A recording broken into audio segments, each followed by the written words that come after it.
Good morning po. Tayo po'y mag-aral ng salita ng Diyos. The Book of Isaiah, chapter 43, verses 18 hanggang 19. Ito ang sabi niya, ilibing mo na sa limot at huwag nang alalahanin pa ang mga nangyari noong unang panahon. Masdan mo, ako ay gagawa ng isang bagong bagay. Ito'y nagaganap na. Hindi mo pa ba makita?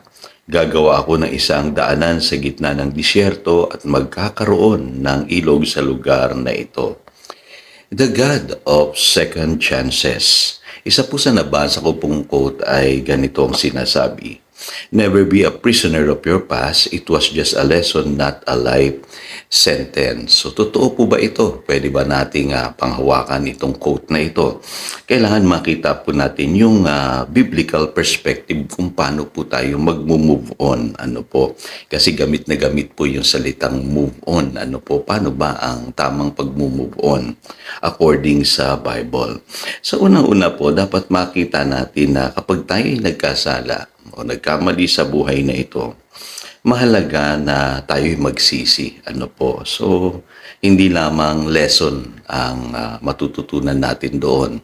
Ang mahalaga po ay yung totoo tayong nagsisi. Ano po? Kasi pwedeng balikan po tayo ng ating mga nagawang pagkakamali. Tandaan nyo po, sa buhay na ito, gracious po ang Diyos. Pero lagi nating tatandaan kung ano rin yung ating itinanim ay siya nating aanihin. Kaya ang pinakamainam po dyan ay hindi lamang matutunan natin yung leksyon sa ating pagkakamali, kundi tayo ay totoong magsisi. At alam niyo po sa buhay na ito, it's always better na tayo po ay magsisimula ng malinis. Ano po, kumbaga clean slate. At ang pangako ng 1 John 1:9, tayo naman ay patatawarin ng Diyos kung tayo po ay magsisisi at i-confess natin ang ating mga kasalanan sa Kanya. Sabi nga dyan, He is faithful and just to forgive you and cleanse you from all your unrighteousness. Ngayon, may pangatlong bagay na mahalaga. Ano po, kailangan tanggapin din natin yung responsibilidad natin sa ating mga ginawang pagkakamali. Kung naalala niyo po ang ating Panginoong Hesus, ito po yung sinabi niya dun sa babaeng nahuli, ano po, na gumagawa po ng pagkakamali sa buhay or specifically, nahuli siya sa pangangalo niya. Ang sabi po dyan ng ating Panginoong Hesus, "Then neither do I condemn you," Jesus declared. "Go now and live your life of sin." So, dito mapapansin nyo, sinabi ng Panginoong Hesus, hindi kita kinukondem sa iyong mga nagawang pagkakamali, pero iwanan mo na iyong maling pamumuhay. Kaya ganun po ang tamang pag-move on, mga kapatid. Minsan may mga tao mabilis mag-move on pero hindi naman nagsisising totoo. Ano po, gusto lang nila agad-agad ay iwanan yung kanilang pagkakamali. Pangalawa, hindi nila pinangangatawanan yung kanila po mga nagawang pagkakamali. Pangatlo, mahirap magsimula nang hindi talaga tayo malinis sa harap ng Diyos at sa harap ng tao. Kaya mahalaga talaga i-confess natin yung ating mga kasalanan sa harap ng Diyos at tayo po'y humingi rin ng tawad sa mga tao na nagawa natin ng pagkakamali. So ano yung mga promises na pwede nating i-claim? Unang-una po, yung sinasabi sa Romans 8:1, "Therefore there is now no condemnation for those who are in Christ Jesus." Ito po mahalaga. Tayong mga believers, tayo po ay hindi na under condemnation. At higit sa lahat, ang Panginoong Hesus mismo, siya ay nasa kanan ng Ama na mamagitan sa atin. Dahil alam niya tayong mga Kristiyano, hindi pa perpekto. Nagkakamali po tayo. Kaya meron tayong intercessor sa langit na namamagitan para sa atin. Ngayon, wag po kayong mamumuhay according to people's opinion.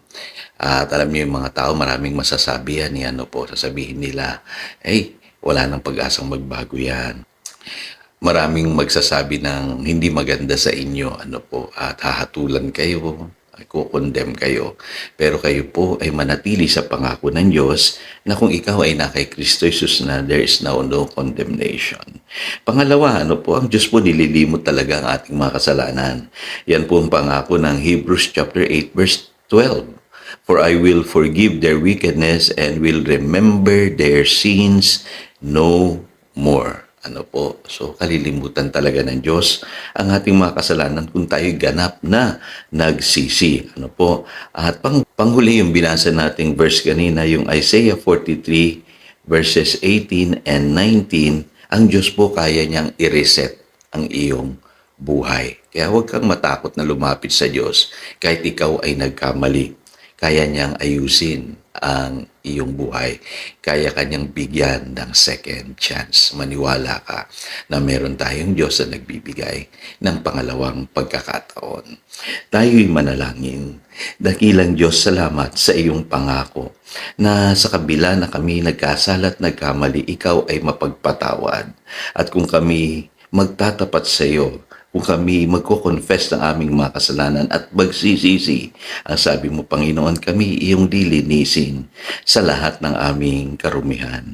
Panginoon, sa iyo kami lumalapit upang kami linisin mo at patawarin. Hinihingi namin, Panginoon, yung iyong kapatawaran at paglilinis na gagawin sa aming buhay. Sa sandaling ito, naniniwala kami na bibigyan mo kami ng pangalawang pagkakataon at kami ay i-reset mo, Panginoon, upang sa pagsisimula ng 2025, kami po ay may taglay-taglay na panibagong pag-asa, panibagong pananampalataya, at handa kaming humarap sa lahat na naman ng panibagong challenges ng buhay na ito. Salamat po. Yan ang aming panalangin.